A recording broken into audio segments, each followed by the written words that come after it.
our think tanks, I mean Mr. Vikram Singh Mehta. In the introduction of the grouping publication, the second Modi Summit, you have said, a successful summit is as good as the ability to deliver on the promises made.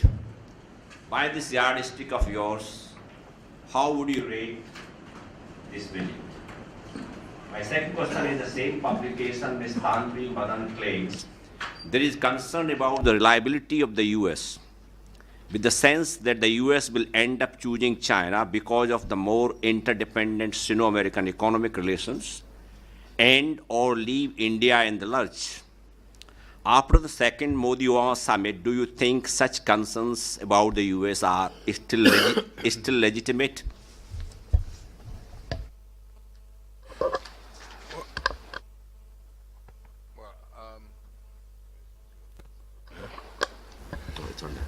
It's on? Yes. No, you just turned it up. Yes. It's light. Right. Okay. Can you hear me? Yeah. Okay. Sorry. Yeah. Well, those are two very easy answers or questions. I do think that the ability to deliver is certainly a prerequisite for defining success. But it's too early to actually decide whether this summit is going to deliver. The delivery of promises between two governments is not just going to be based on what the two leaders have said.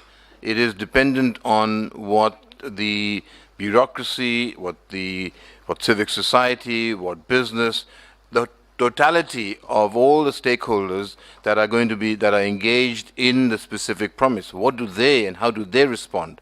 Now, in the case, let's say, of energy, which is a sector that I'm particularly familiar with, the delivery of the promise on this particular subject is not going to be in the hands of President Obama. President Obama will go back, and President Obama has made certain promises regards the relationship with India, but the energy sector is very much in the private corporate sector. The companies are going to have to decide whether or not it is in their interest to engage with India's energy sector. India, in fact, has a much greater ability to deliver on the promises with regard to the energy sector because it is dominated by the public sector. It is dominated by the bureaucracy. So the one area that I am optimistic about with regard to energy is technology, because the government of the United States has a very strong role to play in the delivery of technology in financing of R&D. The shale revolution, for instance, was initiated and financed by the government of the United States. It was then taken up by the private sector, who then commercialized it and brought it to the success that we've seen. So there is a lot that the government can do with regard to technology. Pentagon, for instance, is spending $9 billion on just R&D to green fossil fuels. Now, the Pentagon and the government of India, or the military establishment of India, could come together. That is where we look at the issue of delivery. But if you were to say, will US companies now invest more in the energy sector? It is difficult to answer that question. It depends on the terms and conditions that the Indian government has to offer. And that is right across the value chain, from exploration and production, or shale oil, or nuclear, or indeed clean energy. So on that one question, I am going to withhold a clear answer. I don't think that it is premature to say, will the promises actually be delivered? What is clear is that the promises have been made with sincerity and conviction. What is clear is that both governments are looking now to translate conversation into substance, and that they are taking the statements that they made to each other in Delhi back to their constituencies and back to the other stakeholders, and ensuring that that is communicated clearly.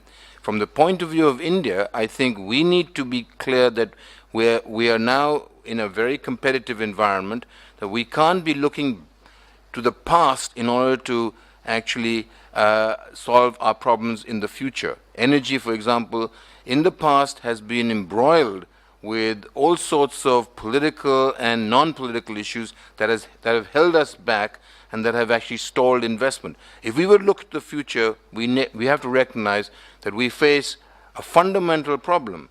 Our demand is increasing exponentially, our supplies are not keeping pace with demand, and our environment is degrading because of the usage of energy. So we have to solve this problem. We have to bridge the gap between supply and demand, and we have to actually weaken the nexus between economic growth, energy demand, and environmental degradation. The answer to this is technology. And so that is the one peg on which I am hopeful that this particular promise will be delivered. Now, insofar as the second question is concerned and what Tanvi had said, I'm of course not going to speak on behalf of Tanvi, and I should just make one point very clear, that Brookings Institution does not have an institutional view. There is no institutional view that represents Brookings. So this view is Tanvi Madan's view, not Brookings' view, and so I am not going to be held responsible for what Tanvi said. Having said that, I actually don't think that we need to worry about the U.S. relationships with China. I think the relationship between U.S. and India is sufficiently strong, robust, in order for it to stand on its own two legs or own 2 feet without having a third-party issue coming into the discussion.